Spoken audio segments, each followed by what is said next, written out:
Hey everyone, and welcome back to our Facts You Didn't Know series. If this is your first time watching us, thank you. In this series, we are taking a deep dive into all of Prince's albums to bring you the deepest, funkiest facts. Today, we're looking at something that is technically more of a compilation than an album, but it's still an important part of Prince's catalogue. The set we are talking about today marks the first time that Prince raided his own legendary vault to put out multiple discs of previously unreleased material. Of course, we're talking about Crystal Ball. Before we start, don't forget to subscribe and hit the bell icon for notifications so you don't miss future videos. Alright folks, let's get funky.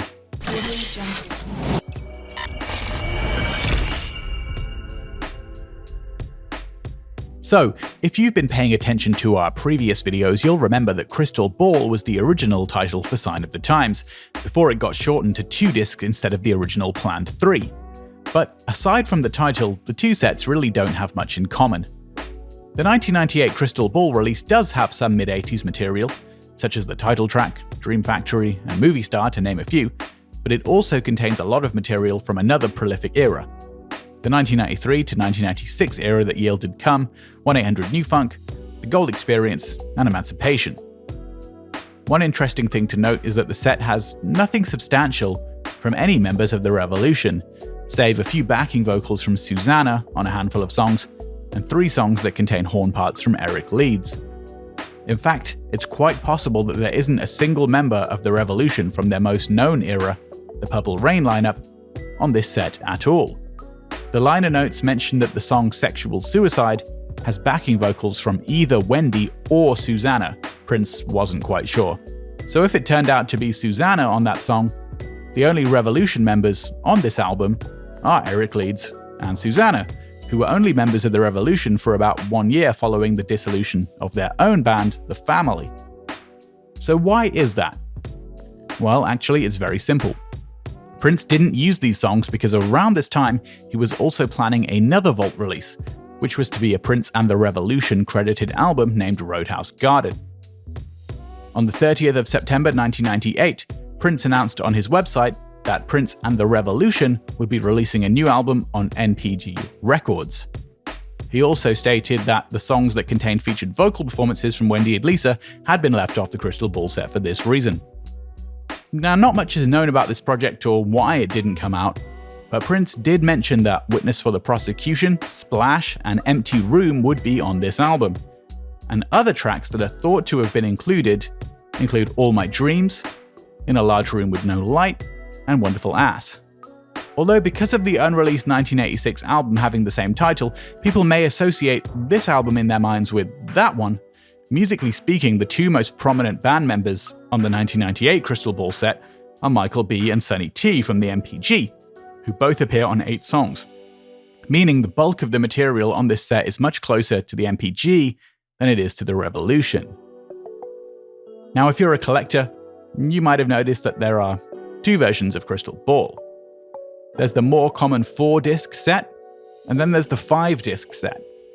The differences between the two are that the 5-disc set was only available directly from Prince via the 1-800 New Funk phone line and mail order, the extra disc being the Kama Sutra instrumental album by the NPG Orchestra, and the packaging came in a spindle resembling the packages that would later be common when buying blank CDs or DVDs, whereas the later 4-disc version was released in a standard double jewel case similar to Emancipation, and was available in stores. Unfortunately, the 5-disc version was plagued by a myriad of problems that led to upset in the fanbase. Firstly, many customers didn't receive their packages on time, meaning that the 4-disc version was available in stores before they'd received their 5-disc version, which had actually been released 2 months earlier. Additionally, the packaging we mentioned, well, Prince and his team had actually overstated it when first putting up the pre-orders and describing it as an innovative design. What people actually received felt disappointing and not innovative at all, with some fans describing it as Crystal Petri dish. Additionally, the people that first pre-ordered the 5-disc set via 1-800 New Funk did not receive a booklet in the set, which was another annoyance given that the 4-CD set in stores did include a booklet. According to Steve Park, who was the art director for this project, The intent was to create a memorable, eye-catching package that bootleggers could not replicate. Steve has mentioned that the original idea was to create a package that resembled a crystal ball. However, it didn't appear to be possible to create this, as there were concerns about how it would be shipped and the high potential for damage during shipping of such a package.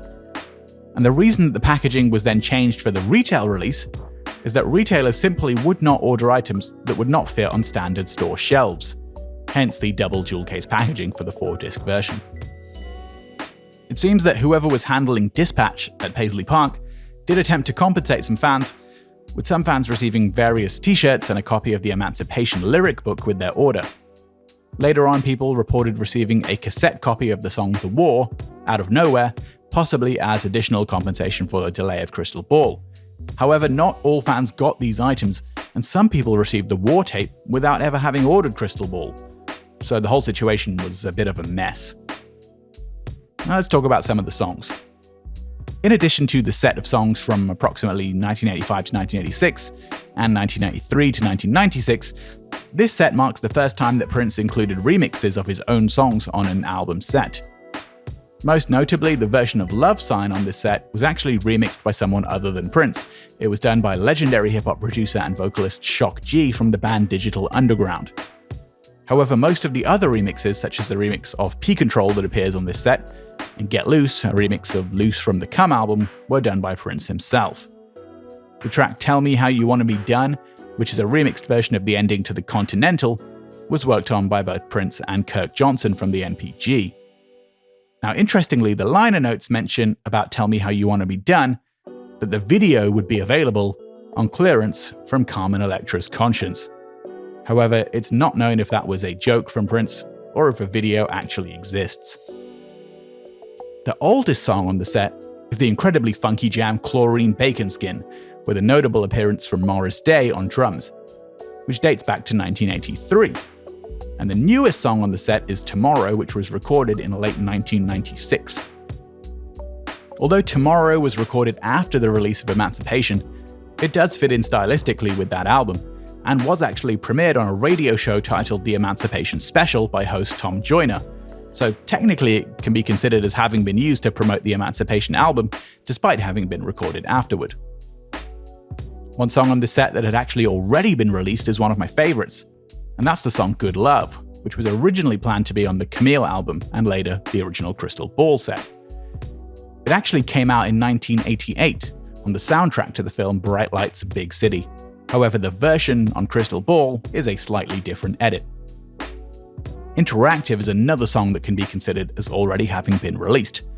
That's because in 1994, Prince had included the song on the interactive CD-ROM video game, and it had also been premiered on a Spanish radio station the same year. Now let's talk about the song An Honest Man. You may recall that this track dates to the Parade era, and that Christopher Tracy reads some of the lyrics in poem form during the movie Under the Cherry Moon. Well, the interesting thing about this track is that Prince actually did something quite unusual when releasing the song. He separated the vocals out from the music, and the version on Crystal Ball is simply the a cappella vocal tracks. Meanwhile, the actual music to the song was included as background music in Under the Cherry Moon, but not in the scene where he reads the poem with the lyrics. That scene uses the song Venus de Milo. Yeah, it's a little confusing. Now, one other project that was supposed to spin off from this was Crystal Ball Volume 2. At the 2000 celebration at Paisley Park, Prince placed the names of 22 songs on several iMac computers, and fans could go over and vote for which ones would be included. It's also thought that Crystal Ball Volume 2 would have shipped with separate packaging for The Truth and Kama Sutra, so that fans could swap out those earlier release discs into their correct packaging and add the 2 new Crystal Ball discs into the original set. Fans selected 17 songs from the 22, which we'll show on the screen right now. Of course, you'll note that several of these songs have been released since Prince's passing, but it's tantalizing to know how close we came to getting these songs released earlier, as well as songs like the original Extra Lovable, Others Here With Us, I Wonder, and American Jam, which have still yet to be officially released. Now, it is a little strange that Prince asked people to vote from a list of songs, of which some had never been bootlegged and thus never been heard at all at that point, but perhaps he wasn't up to speed with what had been leaked at that time and what hadn't. We certainly think that if fans had heard If It'll Make You Happy at that time, it likely would have been selected. And if Prince had clarified whether Girl, which also appeared on the voting list, was perhaps the original vocal version of the Time song, that might have been chosen too, as fans may have assumed it was the already released song of the same name, which was the B-side of America and had been included on the hits The B-sides. Either way, it's all moot since this project was abandoned with no reason ever given. Now, as this video comes to an end, there's one more interesting thing to note. The website created back when this project was first made, with notes and lyrics, is archived, and it still works. It looks pretty dated given that it's over 2 decades old, but the fact that it's still online in its original form is pretty awesome. You can look it up at crystalballcd.com. That's it for another facts video, and our last one of the year 2020. It's been an absolutely amazing year for the Violet Reality, where we've had over 1 million views on our channel and over 10,000 new subscribers. We'd like to say thanks to each and every one of you. If you haven't subscribed, please do, and don't forget to hit the bell for notifications. We'll catch you in 2021. Peace and be wild. Hey, I'm Anna Fantastic, and you're tuned in to The Violet Reality.